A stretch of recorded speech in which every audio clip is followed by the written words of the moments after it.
আমি যে নিজের কাজটা সুন্দর করে করছি সেইটার মেমোরিটা আমার কাছে এখনো খুব ইম্পর্টেন্ট। জাজেসরা তখন ছিলেন কুমার শানুজি, সোনু নিগমজি, ওনাদের সাথে ইন্টারাকশনের কোনো মানে বকা খেয়েছো? আমাদের সময় we were lucky that Kumar শানুজি, অলকাজি, হরিহরনজি এবং আশাজি আমাদের জাজেস প্যানেলে বসতেন। অরিজিৎ তো টেকনিক্যালি একদম ঘুলে খাওয়া, মানে সব কিছু গুলে খেয়ে নিয়েছে টেকনোলজিকে আর কি, মিউজিক্যাল টেকনোলজি। আমি লতা মঙ্গেশকরজির গান শুনি, আমি শ্রেয়া ঘোষালের গান শুনি, আশাজির গান শুনি মেয়েদের মধ্যে, অরিজিৎ সিংয়ের গান শুনি, আমি সোনু নিগমের গান শুনি এবং আমি সবার গান শুনি অ্যান্ড ইংলিশ মিউজিক প্রচুর শুনি। यूं ही बरस बरस काली घटा बरसे हम यार भीग जाए इस चाहत की बारिश में। সেখান থেকে বেরোনোর আমার ওয়ে আউটটাই ছিল অল্টারনেটস করা। এই ওয়ার্ডটা তুমি যদি কালচার করো তাহলে গুগলে গেলেও you will find different meanings, বিভিন্ন ফিল্ডের বিভিন্ন মিনিং হয়।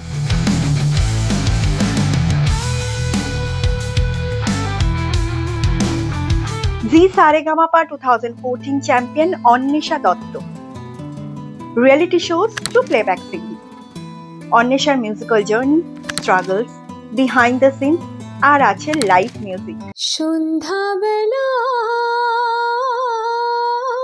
তুমি আমি বসে আছি দুজনে, তুমি বলবে আমি শুনবো, তুমি বলবে আমি শুনবো, শুনবো তুমি বলবে। সন্ধ্যাবেলায় ব্রিলিয়ান্ট ব্রিলিয়ান্ট। তোমার দেখতে যেরকম মিষ্টি, গানের গলাটা আরও মিষ্টি। Thank you. তুমি 2014 ব্যাচের সারেগামাপার চ্যাম্পিয়ন। কম্পিটিশন থেকে তুমি কি শিখেছো? আমি এখনও টিল ডেট ফিল করি কম্পিটিশন মানুষকে সব থেকে ইম্পর্টেন্টলি যেটা শেখায় সেটা হচ্ছে ডিসিপ্লিন। যে ফেজটা দিয়ে পাস করতে হয় একটা রিয়ালিটি শোতে অ্যাপিয়ার করার পরে, যে দ্য ওভারঅল প্রসিজার, সেটা একটা সাংঘাতিক ডিসিপ্লিন একটা শিল্পীর মধ্যে এনে দেয় এবং সেই ডিসিপ্লিনটা খুব ইম্পর্টেন্ট লাইফের যে কোনো ক্ষেত্রেই। যেমন এবং তারই সঙ্গে আরেকটা জিনিসও যেটা আমার পার্সোনাল শেখা সেটা হচ্ছে যে প্রেশারের মধ্যে কাজ করা, মানে এই এক্সট্রিম প্রেশার, মাথার মধ্যে একটা চিন্তা ঘুরছে সবসময়, একটা স্ট্রেস, তার মধ্যে নিজের বেস্টটা বার করে নেওয়া, এটাও খুব ইম্পর্টেন্ট একটা শিক্ষা। তোমার কোনো বেস্ট মেমোরিজ আছে সারেগামাপার দিনগুলো থেকে? প্রচুর মেমোরিজ আছে অবভিয়াসলি।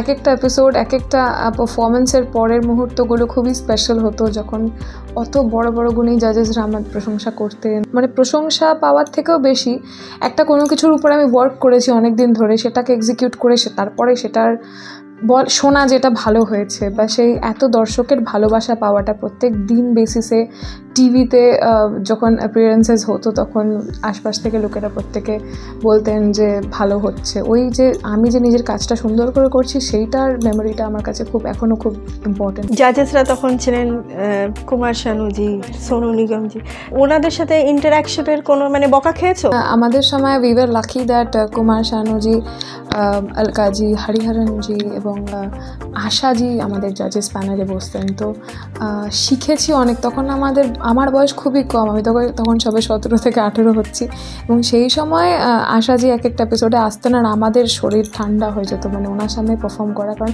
ওনারা খুব ব্রুটালি একটা মানে ক্রিটিসিজম করতো। মানে এই জিনিসটা আমাদের সময়ও ছিল, মানে যেটা খারাপ সেটাকে মানে একদম ভালোভাবে শেখানো, যেটাকে বলে, যেটা প্রপার লার্নিং আর কি। আমরা তখন হয়তো ভালো লাগতো না, ধুর নিন্দে করছে, বাজে বলছে, কিন্তু এখন মানে লুক ব্যাক 10 বছর আগে, এখন বুঝি যে ওই জিনিসটা সত্যি খুব ইম্পর্টেন্ট একজন আর্টিস্টকে।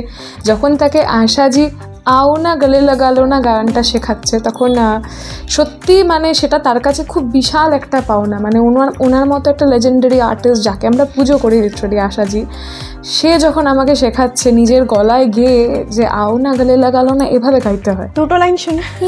आओ ना गले लगा लो ना, लगे बुझा दो ना, ओ जाने जा, तुमने जो अगन लगाई है तो छू के देखो ना, कहाँ कहाँ देखो सीने में कैसी हलचल मची है, ओ साजना पापा पापा देखो सीने में कैसी हलचल मची है, ओ साजना।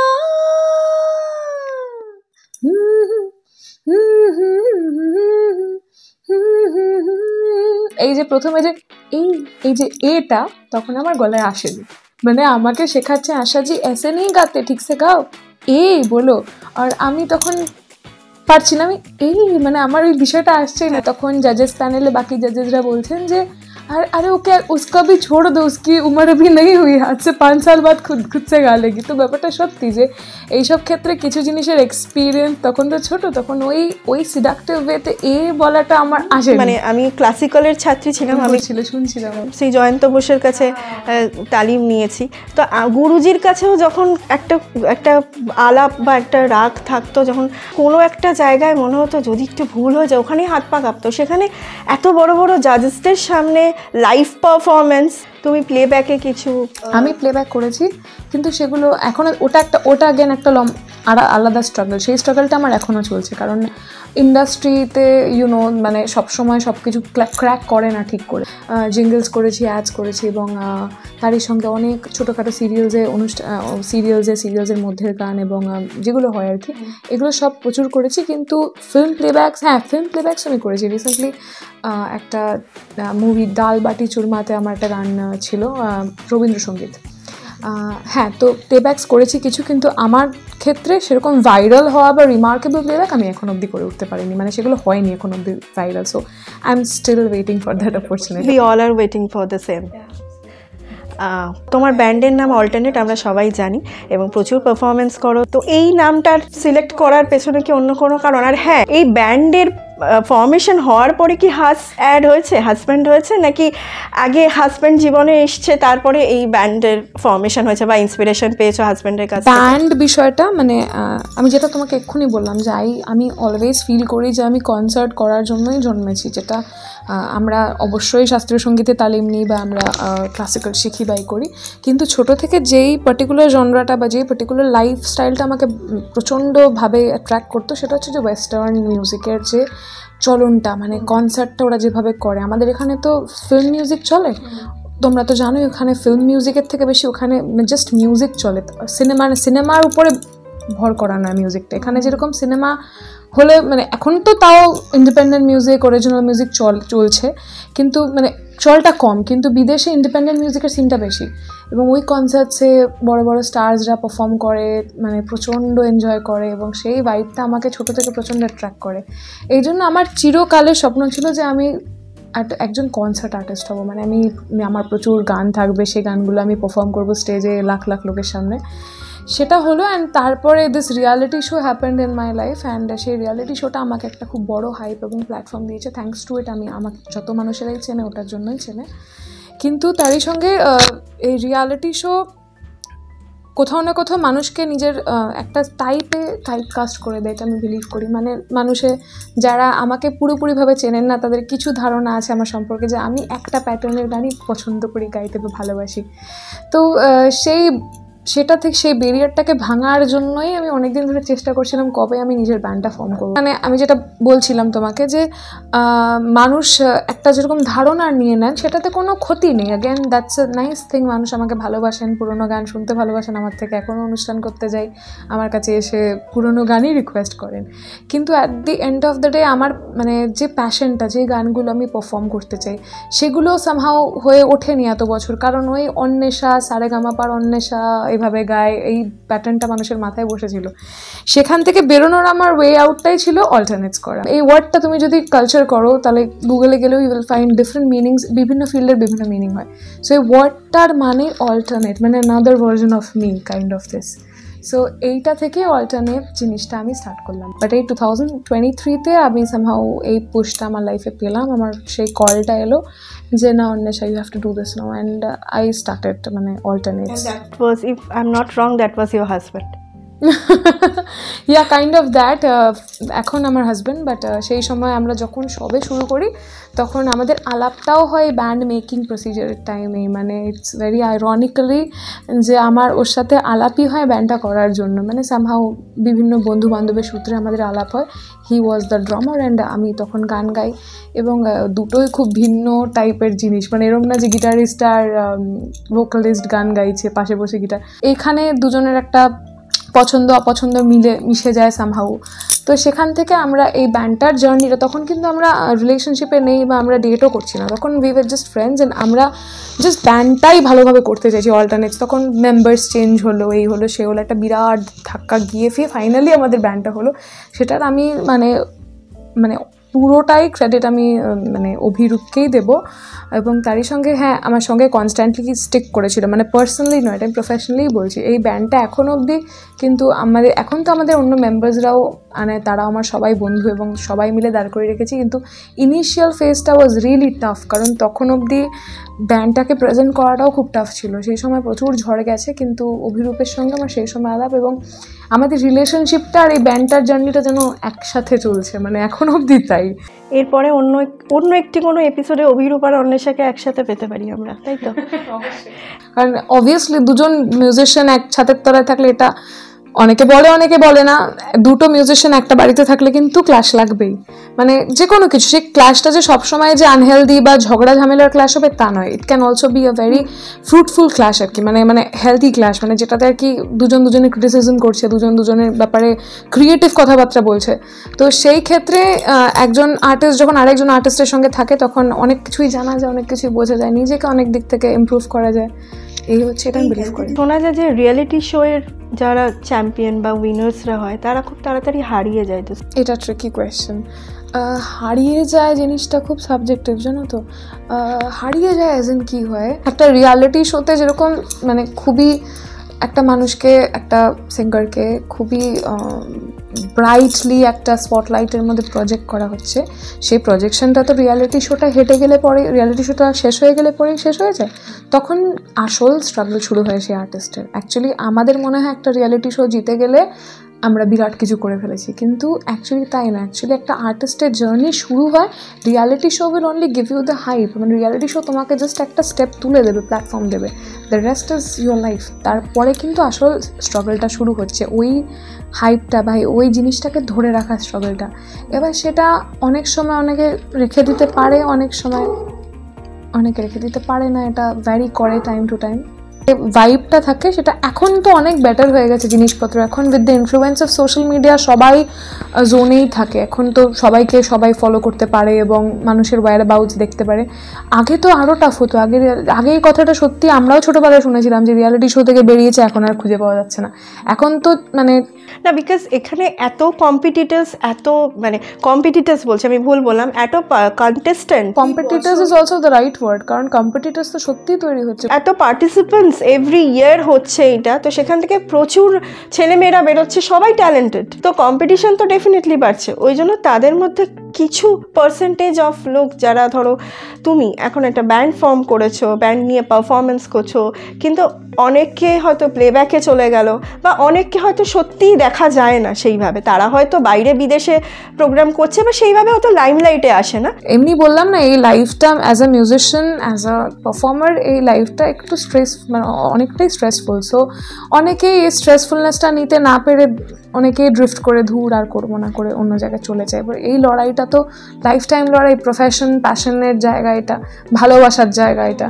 তো অনেকেই আমার চেনাশোনাও অনেকে আছে যারা এই প্রফেশন ছেড়ে দিয়েছে, মানে at a very young age only, মানে তারা মনে করছে না চাকরি করি, বাইরে চলে যাই। এবারে এটা আমারও সেই অপশনটা ছিল একটা টাইমে, আই ওয়াজ অলসো লাইক, যে আমারও মাঝে মাঝে মনে হয় এই কোভিড-19 এলো অ্যান্ড কোভিড এসে অনেককেই এটা বিলিভ করিয়ে দিয়েছে যে আর্টিস্টরা সাস্টেন করতে পারবে না মেবি, বিকজ ফিনান্সিয়ালি তো এটা তো কোনো চাকরি নয় যেটা তোমাকে মাস গেলে মাইনে দিয়ে যাবে, এটা ক্রিয়েটিভ প্রফেশন। এবং প্যান্ডেমিকের মতো কিছু হলে পরে মানুষ এমনিই ঘাবড়ে যায়। আমাদেরও প্রচণ্ড খারাপ পিরিয়ডই গেছে প্যান্ডেমিকে, কিন্তু তারপরে এই বাউন্সিং ব্যাকটা আর কি was fine and by God's grace করে উঠতে পেরেছি। সোশ্যাল মিডিয়ার ইনফ্লুয়েন্সটা এখন মিউজিক প্রমোশনে অনেকটা বড়, তো সেইটা কি তোমার কি মনে হয়, এটা কি আর্টিস্টকে হেল্প করে নাকি কোনোভাবে প্রেশার ক্রিয়েট করে? Again a very tricky question, but এই কোয়েশ্চেনটা দুটো আনসারই ভ্যালিড, মানে হ্যাঁও বলতে পারো নাও বলতে পারো। এবারে হ্যাঁ কেন, কারণ সোশ্যাল মিডিয়া খুব বড় একটা প্ল্যাটফর্ম দেয় অনেক ক্ষেত্রে মানুষকে, যে সত্যিই ডিজার্ভ করে তাকে দিচ্ছে, কিন্তু অ্যাট দ্য সেম টাইম যে ডিজার্ভ করে না তাকেও দিচ্ছে। সো এবারে এখানে দ্য চয়েস ইজ ইয়ার্স, যেই সোশ্যাল মিডিয়া একটা ভালো সিঙ্গারকে, ভালো আর্টিস্টকে, সিঙ্গার বাদ দিলাম, একটা ভালো যে কোনোটা ধরো পেইন্টার, তাকেও ভাইরাল করতে পারে। হ্যাঁ, একটা ভালো পেইন্টারকেও ভাইরাল করতে পারে, সেই সোশ্যাল মিডিয়া একটা র্যান্ডম XYZকেও ভাইরাল করে দিতে পারে যে গিমিকের জন্য এমনি এই যে reels and TikToks those things which are there, তো সেইগুলোকেও ভাইরাল করতে পারে। তো আমি এই জেনারেশনে আমি সোশ্যাল মিডিয়া যে এনজয় করি না তা বলবো না, সেটা বললে বিশাল মিথ্যে কথা হয়ে যাবে। I also enjoy social media a lot, but being an artist আমি মনে করি অথেন্টিসিটিটা সোশ্যাল মিডিয়া কিন্তু জাজ করতে পারে না কোনো জিনিসের, সেটা শিল্পী হোক বা যাই হোক, সবসময় পসিবল হয় না অথেন্টিক কোন জিনিসটা কতটা। সিঙ্গিংয়ের ক্ষেত্রে তো প্রচণ্ড ইম্পর্টেন্ট, কারণ এই যে ইউটিউব থেকে মানে ইউটিউব যে বিষয়টা, ইউটিউব যেরকম আর্টিস্টদের ক্ষেত্রে অনেক সুবিধাও এনে দিয়েছে, সেরকম ইউটিউবে কিন্তু সব কিছু যে সবসময় অথেন্টিক থাকে সেটাও কিন্তু নয়, সেটা অনেকেই জানে। এবারে সেটার মধ্যে থেকে এখানেই বড় খেলাটা চলে আসে, সেটা হচ্ছে যে সাস্টেন করা বা সাস্টেনেন্স। তো এই ক্ষেত্রে আমার মনে হয় যেটা রিয়েল, যেটা ভালো, যেটা চর্চা করে শেখা, যেটা করা, সেটা বেশি দিন সাস্টেন করবে। That's it, very simple. আমার যেটা মনে হয় যে যেটা কুইক সাকসেস বা গিমিক বা কিছু, সেটা হয়তো বেশি দিন স্টে করে না বা করে উঠতে পারে না, কিন্তু যেটা মধ্যে কনক্রিট জিনিসপত্র আছে, যেটা আর কি ভালো জিনিস, যে কোনো আর্ট ফর্মই হোক যাই হোক, সেটা স্টে করে। বাট আজকাল software plays a significant role, right, যেখানে গলার টোনটাকে, that is a different thing. সেইটা তো ইম্পর্ট্যান্ট এখনকার দিনে, খুবই ইম্পর্ট্যান্ট। এটা নিয়ে শুধু নিন্দা অনেকেই করেন, বাট এটাতে নিন্দনীয় কিছুই নেই। এটা নিউ এজ সাউন্ড বলে এটাকে, এবং এখনকার দিনে নিউ এজ সাউন্ডে অ্যাকোমোডেট করাটা খুব ইম্পর্ট্যান্ট, এবং সেটাতে কোনো খারাপ নেই, ক্ষতি নেই। একটা সিঙ্গার যেরকম গাইছে বা একজন যেরকম করছে সিঙ্গিংয়ের ক্ষেত্রে, কারণ আমরা যে গান বাজনাটা এখন শুনছি নিউ এজ সাউন্ডটা, এটাতে এখনকার দিনের মতো চলতে গেলে এখনকার দিনের মতো তো করতে হবে। এখনকার দিনে ওটা চলছে, it's kind of a polishing, মানে জাস্ট একটা ভালো আর্টিস্ট গাইছে সেটাতে একটু ফিনিশ দিয়ে দেওয়া, আর কিছু না, মানে এটাতে কোনো এর বাইরে কিছু নেই। এটা কোনো খারাপ পার্সনকে ভালো গাওয়াতে পারে, এটা ঠিকই, কিন্তু at the same time we have artist like Shreya Ghoshal and Arijit Singh. এদের নিয়ে যদি কথা বলা হয়, অরিজিৎ তো টেকনিক্যালি মানে উই অল নো, বাট মানে শুনে এসছি সকলের কাছ থেকে, এবং আমি এত ডিটেল স্টাডি করি এসব নিয়ে, রেকর্ডিং সেশনস দেখি অ্যান্ড এভরিথিং। অরিজিৎ তো টেকনিক্যালি একদম ঘুলে খাওয়া, মানে সব কিছু গুলে খেয়ে নিয়েছে টেকনোলজিকে আর কি, মিউজিক্যাল টেকনোলজি, কিন্তু at the same time he is a phenomenal artist. মানে ও একজন আর্টিস্ট হিসেবে ও যেরকম, ও টেকনোলজিক্যালিও ততটাই সাউন্ড। সো ও যেরকম গায় ও সেটাকে আরও পারফেকশনে। Did you get a chance to share this? No, not yet.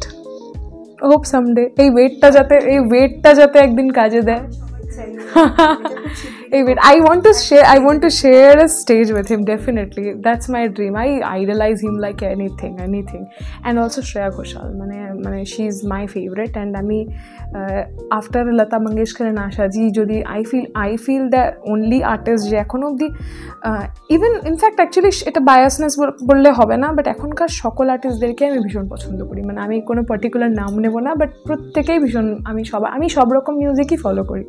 So and Shreya Ghoshal যেরকম ধরনের আর্টিস্ট, সে নর্মালি ঘরে বসে এমনি মানে ঘুমন্ত গান গাইলে পরেও মনে হয় হা কি সুরে গাইছে, কথা বললেও সুরে, হ্যাঁ, কিন্তু সেই সুরটাতে যদি আরেকটু সুন্দর করে প্রেজেন্ট করা যায়, এই যে এখনকার নিউ এজ সাউন্ডটা যেটা করে, যে অটো টিউন নিয়ে তো কথা উঠেছে, auto tune is just like gift wrap, আর কিছুই না। এবার এই গিফট র্যাপটা যে ভালো গায় তারটাকে আরও সুন্দর করে দেয়, যে খারাপ গায় তারটাকে হয়তো একটা লাইনে আনবে, কিন্তু এটাতে একটা আর্টিস্টিক ডেপথ কোনোদিনও ব্যালেন্স হয় না। কারণ আমাদের যে ফিলিংটা, একটা গান গাইতে গেলে যে ইমোশনটা আমরা এক্সপ্রেস করি, যে আবেগটা আমরা আনি, সেটা কোনোদিনও অটো টিউন আনতে পারে না। তো সেটা কোনো মেশিন আনতে পারবে না, সেটাই একজন আর্টিস্টকে ডিফাইন করছে, সেই ডেপথটা a machine can never bring. তো এই জন্যই যারা সেরা তারা সেরা, যারা শ্রেষ্ঠ তারা শ্রেষ্ঠ। এখন তো ইনস্ট্যান্ট ফেমের একটা কালচার এসছে, এই ফার্স্ট পেজ যে এই পার্টটা, এটাতে তোমার সাস্টেনেবিলিটি কীরকম? এই যে রাতারাতি রিয়েলিটি শোয়ের চ্যাম্পিয়ন হওয়ার পরে যে আসে একটা ফেম তো আসেই, মানে এই যে তুমি একটু আগেই বলছিলে যে ওই সময় যে একটা লোকে সেলফি তোলা, প্রচুর শোজ থেকে তখন কল আসতে শুরু করে, এটা যেমন ভীষণ একটা অ্যাচিভমেন্ট, একটা প্রাউড ফিলিং মোমেন্ট, তার পাশাপাশি কি কখনো এরকম হয়? এটাও অ্যাগেন খুব ভ্যারি করে পার্সন টু পার্সন, ধরে রাখাটাও ভ্যারি করে এবং মানুষের অ্যাকসেপ্টেন্সটাও ভ্যারি করে। আমি এবার I don't know if I should say this or not, but আমি যেটা ফিল করি, আমি ভীষণভাবে কৃতজ্ঞ মানুষের কাছে এবং ঈশ্বরের কাছে। আমার যারা যারা আমাকে ভালোবাসা দিয়েছেন তাদের কাছে। আমি 2014 সালে নভেম্বরে সারেগামাপা থেকে উইনার হয়ে বেরোই, আর এখন 2024 শেষ হয়ে গিয়ে 25 হয়ে গেল, সো মোর দেন 10 ইয়ার্স।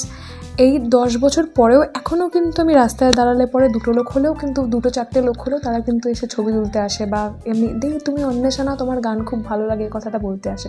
তো এই ক্ষেত্রে আমি খুব নিজেকে মনে করি যে আমার বিরাট সৌভাগ্য, এবং মেবি আমার মানে, এবং তারই সঙ্গে যেটা আমি নাও করবো না সেটা হচ্ছে যে আমি প্রচুর হার্ডওয়ার্ক করেছি এটার জন্য। কারণ মানুষ তখনই একটা মানুষকে চিনে রাখবে যখন সে নিজের জায়গাটাকে ধরে রাখতে পারবে।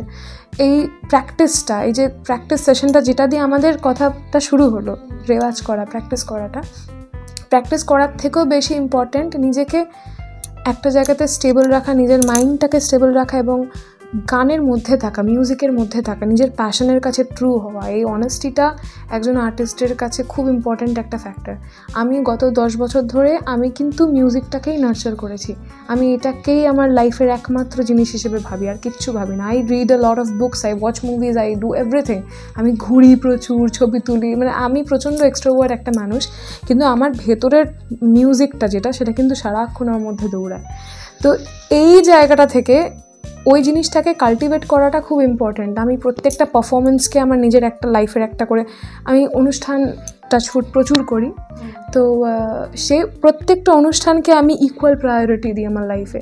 আমি কোনো দিন এরকম হয় না যে আজকে বিকেলে অনুষ্ঠান করতে যাচ্ছি, যেরকম হোক একটা গান গিয়ে চলে এসেছি, সেই 2 ঘন্টা বা 1.5 ঘন্টাকে কিন্তু আমি এখনও প্রচুর প্রাধান্য দিই। সেই টাইমটাকে আমি আমার 110% দিয়ে আসি, যাতে আমার পারফরমেন্স খারাপ না হয়, লোকে যাতে এটা জানে যে অন্বেষা গানটা গাইতে পারে এখনও। যে কোনো ডোমেইনেই, এই যে তুমি বলে হার্ড ওয়ার্কিং, সাস্টেনেবিলিটির এটাই একটা যাকে বলে মেডিসিন বলা যেতে পারে। হার্ড ওয়ার্কিং করে গেলে যে কোনো ডোমেনেই কিন্তু সাস্টেনেবিলিটি পাওয়া যায়।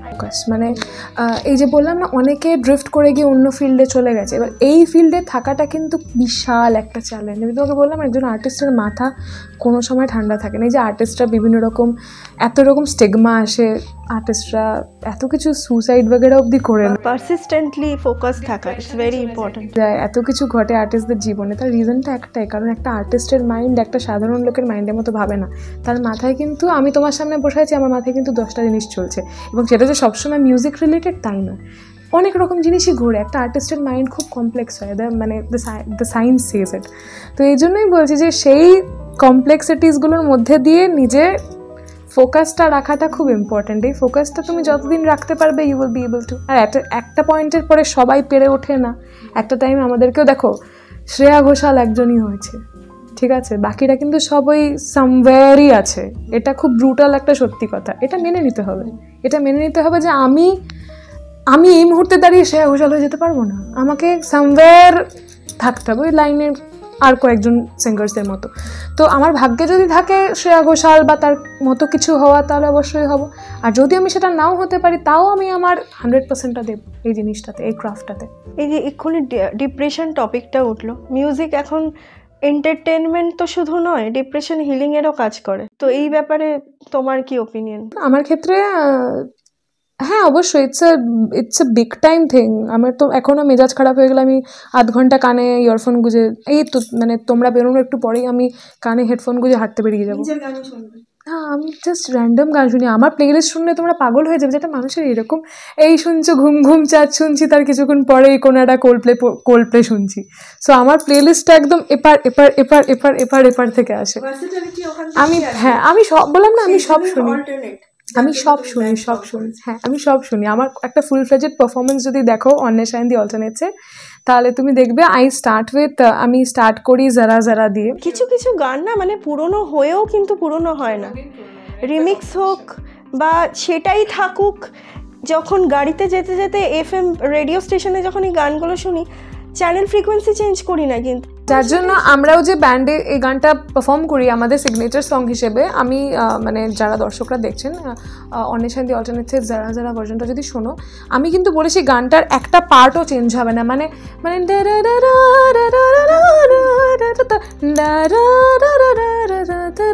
মানে যেগুলো আর কি সিগনেচার, তো এইগুলো যাতে চেঞ্জ না হয়, আমরা এটাকে নতুন একটা ওয়েতে প্রেজেন্ট করতে পারি, কিন্তু এটা যাতে সেম থাকে, মানে যেটা তো এই প্যাটার্নটাই আমরা অল্টারনেটসে ফলো করি, মানে এটাই ইনকর্পোরেট করি আমরা প্রত্যেকটা গানে, সেটা মধুমালতীতেও করি, মানে টা টা টা টা টা টা টা টা টা এটাই বাজবে, কিন্তু এটা নিউ এজ সাউন্ডে অরিজিনাল জিনিসপত্র থেকে একটু ডিফারেন্ট করে ওটাকেই প্রেজেন্ট। মধুমালতী তোমাকে তো যাই বলছি তুমি তাই। হ্যাঁ, করে দাও আমাকে, কারণ এটা আমার রিকোয়েস্টের সাথে সাথে তুমি বুঝবে দর্শকরা শুনতে চাইছে, অন বিহাফ অফ দেম আমি তোমাকে বলছি।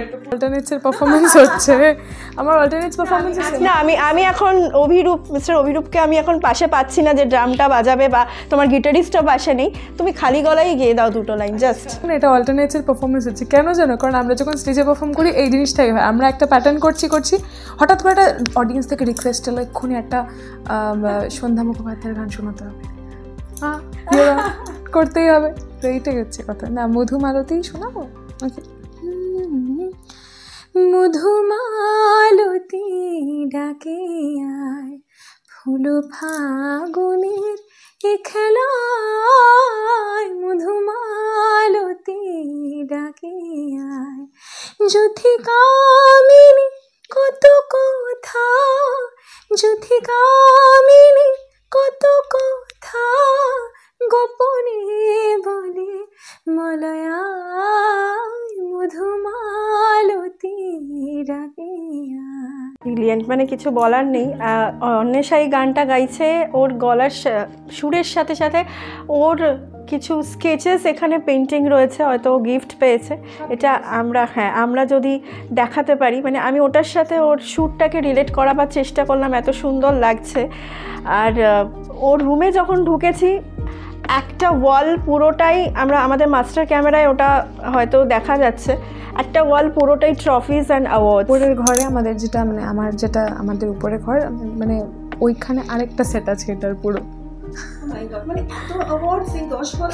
এটা মানুষের ভালোবাসার কিছুই না, এই ঘরটা ইজ দ্য রেপ্রেজেন্টেশন অফ, মানে যত ভালোবাসা আমি এত বছর এই যে বললাম না 10 বছর প্রচুর ভালোবাসা পেয়েছি, এই পুরো রুমটা বা উপরের যে রুমটা তোমরা যেতে পারো নি, ওটা একটু রেনোভেশনস চলছে, ওইটাও মানে এইগুলো সব আমার জীবনের এটা বড় প্রাপ্তি। মানে এই 10 বছরে যদি এই নিচের গ্রাউন্ড ফ্লোরে ওয়াল যদি এইটা হতে পারে, ফার্স্ট ফ্লোরে আমার মনে হয় যাওয়ার প্রয়োজন নেই। আমরা বুঝতে পেরেছি কতটা, ওটা ফার্স্ট 5 ইয়ার্স আর এটা দ্য নেক্সট 5 ইয়ার্স অ্যাকচুয়ালি, এটা নতুন, ওটা আরো পুরনো। কোনো আর্টিস্ট যদি একটা রুমে ঢুকে এই ওয়ালটাই দেখে না, তার সমস্ত ডিপ্রেশন চলে যাবে, তখন মনে হবে আমি আরো এগিয়ে যাই, আরো ভালোবাসা পাই, একটা খিদেও বেড়ে যায়, প্রেশারটাও বেড়ে যায়। তুমি যখনই বলবে স্যাটিসফ্যাকশন, আমি তখনই বলবো প্রেশার,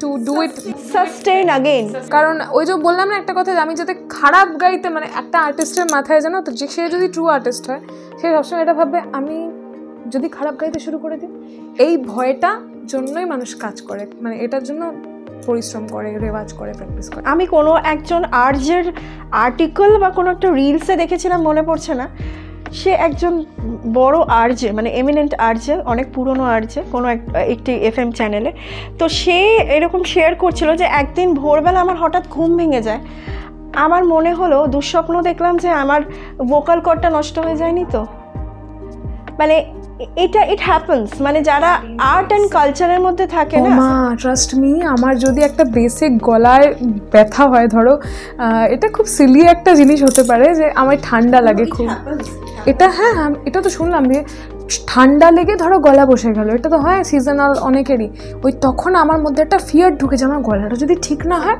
এটাই বলছিলাম যে ইট ইজ ট্রু, মানে ইটস অ্যাকচুয়ালি ট্রু, প্রচণ্ড ভয় লেগে যায়, মানে আমি যদি গাইতে না পারি আমি কী করবো, আমি মাকে বলছি আমি যদি গাইতে না পারি আমি তাহলে পৃথিবী ছেড়ে চলে যাবো, এরকম টাইপের ভাবনা চিন্তা, মানে because I think that this is the only thing that I know, মানে আইডেন্টিটি আমার, বেঁচে থাকার একটা রসদ, ছাড়া তো বাঁচা যাবে না, মানে গান না গাইতে পারলে গুনগুনটাও যদি না করতে পারি তাহলে I am done for life, তো এটা অবশ্যই। ওল্ড ট্রেডিশন ভার্সেস মডার্ন সংস বা মডার্ন ইনফ্লুয়েন্সেস, এখানে কি ট্রেডিশনাল সংস তার রেলিভেন্স হারাচ্ছে কোনোভাবে? পুরোনো গান তো দেখো, কালোজয়ী গান যেটা বললাম, যেগুলো পুরো মিক্ষুনি বললে পুরোনো হয় না কখনো, পুরোনো গানের জায়গাতেই থেকে যায়, নতুন গান আসছে যাচ্ছে, এটাও সত্যি কথা, নতুন গান যে ভালো হচ্ছে না সেটাও না, নতুন গান কিন্তু অনেক গানই খুবই ভালো, আমিও সারাদিন শুনি কিছু গান, কিন্তু সামহাউ ওই গানগুলো থাকছে না, তার কারণ আই থিঙ্ক ওভার ক্রাউডেড হয়ে যাওয়া মার্কেটটা, মানে মার্কেটে এত গান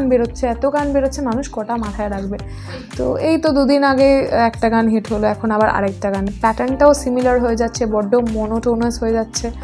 কিন্তু এগুলো জানি না, মানে এটা নতুন গান আর পুরোনো গানের তফাৎ যদি বলতে বলো তাহলে আমার কাছে তো দুটোই ভালো লাগে অনেস্টলি। কিন্তু পুরোনো গান তখন তো সিলেক্টিভ গান কিছু হতো, সেগুলোই মানুষ মনে রাখতো। এখন আমার যেটা মনে হয় সেটা হচ্ছে যে প্রচুর গান বেরিয়ে গেছে, মানুষ এত মাথায় রাখতে পারছে না গান, আমার যেটা মনে হয়। কিন্তু ভালো গান এখনও হচ্ছে, ভালো গান তো এখনও প্রচুর শুনি। লিরিক্স বা কম্পোজিশনের কি কোনো খারাপ হয়েছে, ওটা অনেক সময়ই খারাপ হয়েছে, কিন্তু সব সময় না। বলিউডের কিছু গানের কথা তো এখনও দুর্দান্ত, আমি এখনও এই সাদ কামিলের কিছু কথা আমি পজ করে করে শুনি, মানে হিন্দি গানে আর কি, প্রীতম কম্পোজিশনস আর। সো কথা ভালো এখনও বেরোয়, এটা বললাম না, এটা কিছু হ্যাঁ, এখন জিনিসটা খুব ইজি গোয়িং হয়ে গেছে, এটাই সমস্যা। মানে if you go back to, আমরা যখন ছোট ছিলাম তখন আমরা সিডি এনে বাড়িতে এনে গান শুনতাম, মানে গান শোনাটা ক্রেভিং করতাম। আর এখন ক্রেভিংটাই নেই মানুষের, এখন তো সব মুখের সামনে পেয়ে যাচ্ছে, হাতে একটা ফোন, সে যখন খুশি। আই স্টিল রিমেম্বার, মানে আমি যে টাইমটা আমি হচ্ছে লেট 90s কিড আর কি, মানে 2000 পিরিয়ডটা হচ্ছে আমার বাচপন আর কি, মানে ওই আর কি। তো আমি লেট 90s কিড, তো আমি যে ফেজটাতে বড় হয়েছি তোমরা সবাই রিলেট করবে। সেই সময়টা সিডি এসেছে, ক্যাসেট চলে গেছে, সেই সিডি আমরা কিনে এনে গান শুনতাম, সেই একদম ছোটোবেলায়। তার পরেই তো সিডি কালচারটাও শেষ হয়ে গেল। এখন তো গান খুব ইজি হয়ে গেছে, গান শোনা খুব ইজি হয়ে গেছে, এই জন্য গান শোনার মানুষের ইচ্ছেও কমে গেছে। এই জন্য একটা গান বেশি দিন মানুষ শোনো না, স্পটিফাই চলে এসছে, এখন বেশি দিন একটা গান কেউই শোনে না। আমরা যারা মিউজিক করি তারা একটু শুনি, but other then that normal people are like আজকে তো বেশরম রং শুনছে, কালকে আজ কি রাত শুনছে, তো এরকম বিষয়। এই জন্য পারফরমেন্সেসেও এটা আমাদের প্রবলেম হয়, কারণ সিজন ওয়াইজ আমি এই সিলেকশন চেঞ্জটা একদম করি না। মানে আমি বেশরম রং প্রিপেয়ার করেছিলাম, রিহার্সাল করে করে সেট আপ করে সব কিছু কী বলে রিঅ্যারেঞ্জ করে, কিন্তু আজ কি রাত, ওই যে গানটা এখন ভাইরাল হয়েছে, আজ কি রাত মজা, ওই গানটা এখন সব জায়গায় রিকোয়েস্ট করছে। বাট আমি আমার ব্যান্ডকে বলেছি, no dude, I am not preparing this song, কারণ আবার এই গানটা 6 মাস পরে আবার চলে যাবে। তুমি যে এক্ষুনি বলে যে ইউটিউব স্পটিফাই এর কথা বললে, তো এটা আর্টিস্টদের জন্য কি ভালো, নাকি এটা লং টার্মে? আর্টিস্ট এটা থেকে অনেক বড় কাভারেজ পাচ্ছে, কিন্তু অ্যাট দ্য সেম টাইম যেটা আমি ফিল করি, যে কোনো শিল্পীকেই তুমি যে জিজ্ঞাসা করো যে আর কি আগের জেনারেশনটার কষ্টটা দেখেছে, মানে আমি তো ছোটোবেলাটা বলছি শুধু, শোনো, আমি just very small part of my life আমি সিডিতে গান শুনেছি, এবং ওই ক্রেজটাই আলাদা ছিল। যখন একটা ফিল্ম বেরোলো অ্যান্ড আমি মা বাবাকে বলে মোড় থেকে একটা সিডি কিনে এনে সেই সিডির গান শুনছি, হাওয়া করে দেখছি, গানগুলো শুনছি, এই ফিলিংটা তো তারপরে যে চলে গেল সিডি কালচারটা, তারপর তো আর পাইনি। এখন যে এসেই ফোনে খুললে পরেই গান চলে আসে, এখন আর গান শোনার ইচ্ছেটাই মানুষের নেই, খিদেটা চলে গেছে। বেসিক্যালি তোমার সামনে সব কিছু, যে তুমি যে রোজ বিরিয়ানি খেতে শুরু করো তাহলে কী হবে, you will lose the taste, তোমার আর ভালো লাগবে না, তোমার ঠিক আছে রোজই তো খাচ্ছি। এখন গান শোনাটা ওরকম হয়ে গেছে। আমাদের বাবাদের তো আরও ক্রেভিং ছিল, মানে ওরা একটা ক্যাসেট এনে সেই ক্যাসেটটা, ওরা তো মানে ক্যাসেট হলে তো জানো মাঝখানে জাম্প করা যায় না, 2-3টে গান কভার করে তারপরে যে গানটা পছন্দ করে সেটাতে যেতে হবে, রেকর্ড করে রাখতো বাবারা যে কোনো একটা গান যেটা শুনবে বারবার করে।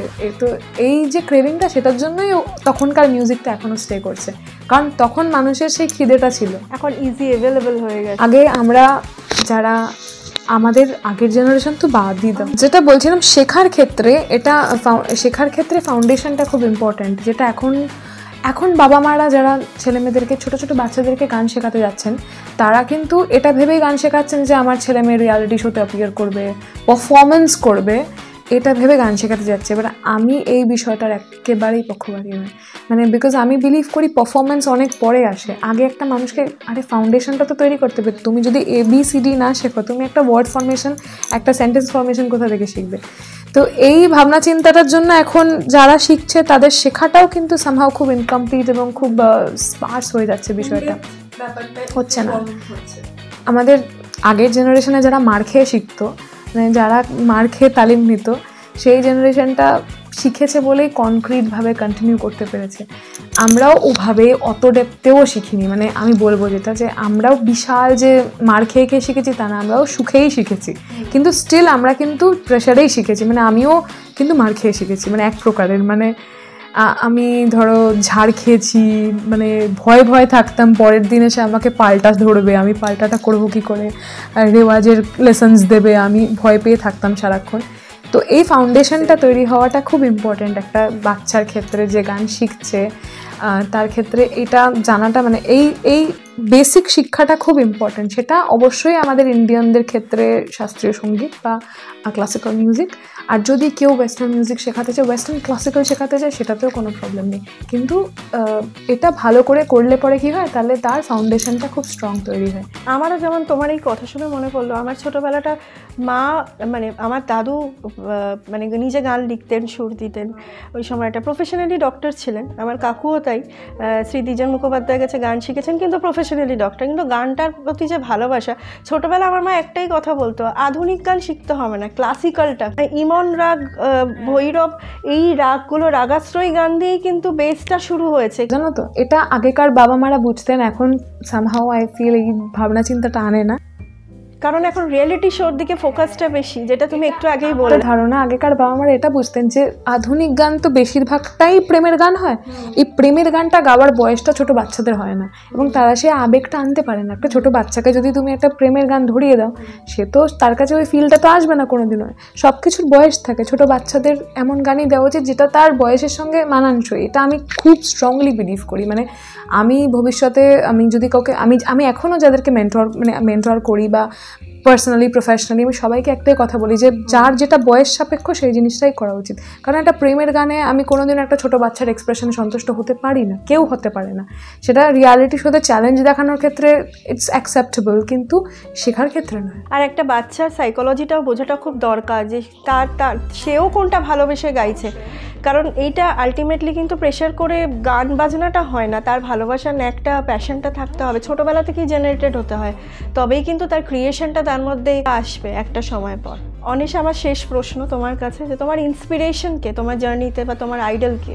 আইডল যদি বলো, আমার আইডল সে অর্থে তো মানে তুমি কোনো পার্টিকুলার সিঙ্গার বা আর্টিস্টকে যদি বলো, তাহলে প্রচুর আর্টিস্ট, ট্রাস্ট মি, আমি এতজন শিল্পী থেকে প্রত্যেক দিন ইন্সপায়ার হচ্ছি, এবং এটা চেঞ্জ হতে থাকে। জানো তো, আমি এখন তোমাকে বললাম, আমার ধরো আমি এক্ষুনি একটা গান শুনলাম, যেটা শুনে আমার মনে হলো না আমি লতাজি আমার আইডল।